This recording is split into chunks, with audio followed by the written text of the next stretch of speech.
ನಾವು ಈ ಸಮಾಜದಲ್ಲಿ ಬಡವರಿಗೆ, ದಲಿತರಿಗೆ, ಅಲ್ಪಸಂಖ್ಯಾತರಿಗೆ, ರೈತರಿಗೆ, ಮಹಿಳೆಯರಿಗೆ, ಹಿಂದುಳಿದವರಿಗೆ ಇವ್ರಿಗೇನು ಮಾಡ್ತೀವಿ, ಎಲ್ಲ ಜಾತಿ ಬಡವರು ಇವ್ರಿಗೆಲ್ಲ ಏನು ಕಾರ್ಯಕ್ರಮಗಳನ್ನು ಕೊಡ್ತೇವೆ ಅಂತೆಲ್ಲ ಹೇಳಿದ್ದಾರೆ. ಅದಕ್ಕೋಸ್ಕರ ಜನರ ಮುಂದೆ ಒಂದು ಮ್ಯಾನಿಫೆಸ್ಟೋನು ಕೂಡ ಇಟ್ಟಿದ್ದಾರೆ, ಪ್ರಣಾಳಿಕೆ.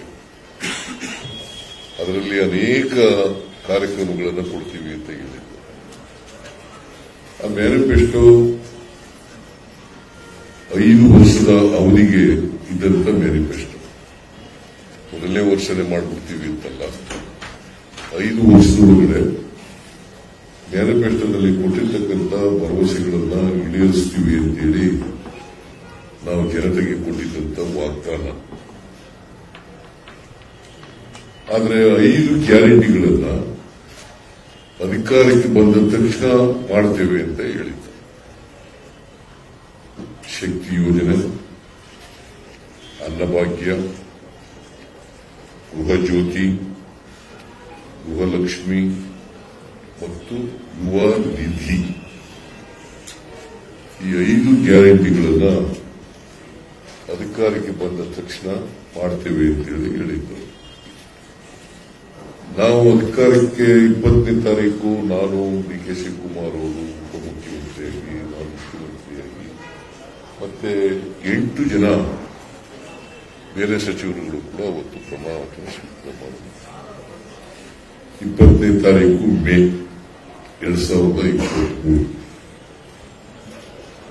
ಅವತ್ತೇ ಅಲ್ಲಿಂದ ಪ್ರಮಾಣ ವಚನ ತಗೊಂಡ ಮೇಲೆ ನೇರವಾಗಿ ಕ್ಯಾಬಿನೆಟ್ ಹಾಲ್ಗೆ ಬಂದು ಅವತ್ತೇ ತೀರ್ಮಾನ ಮಾಡೋದು 5 ಗ್ಯಾರಂಟಿಗಳನ್ನು ಜಾರಿಗೆ ಕೊಡ್ತೀವಿ, 5 ಗ್ಯಾರಂಟಿಗಳನ್ನು ಜಾರಿಗೆ ಕೊಡ್ತೀವಿ. ಜೂನ್ 11ಕ್ಕೆ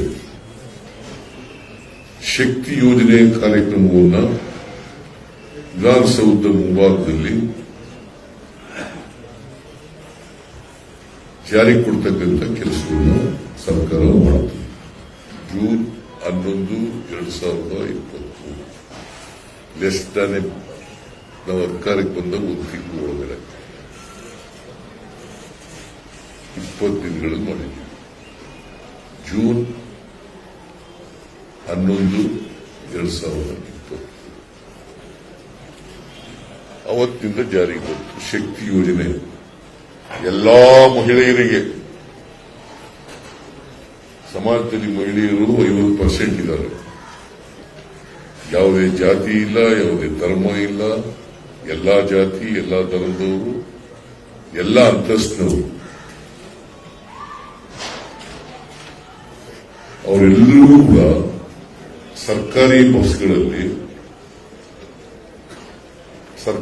ಬಸ್ಗಳಲ್ಲಿ ಏರ್ ಕಂಡೀಷನ್ ಬಿಟ್ಟು, ರಾಜದೂತ್ ಬಿಟ್ಟು ಉಳಿದ ಎಲ್ಲ ಬಸ್ಗಳಲ್ಲೂ ಕೂಡ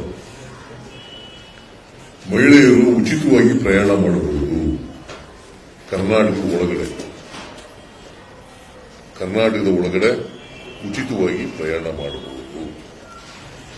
ಜೂನ್ 11ರಿಂದ ಇವತ್ತವರೆಗೆ ಸುಮಾರು 130 ಕೋಟಿ, ಐ ರಿಪೀಟ್, 1,30,00,000 ಅಂತ ವರೆಗೆ ಕೂಡಿದೆ. 130 ಕೋಟಿ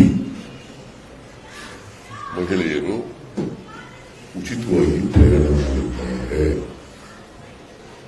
ಜೂನ್ 11ರಿಂದ ಇವತ್ತಿನವರೆಗೆ ಇನ್ನೂ ಜಾಸ್ತಿನೇ ಆಗಿರಬೇಕು, 130 ಕೋಟಿಗಿಲ್ಲ.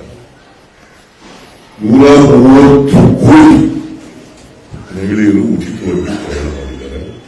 ಹಿಂದೆಂದೂ ಕೂಡ ಇಂತಹ ಒಂದು ಕಾರ್ಯಕ್ರಮ ಮಾಡಿರಲಿಲ್ಲ.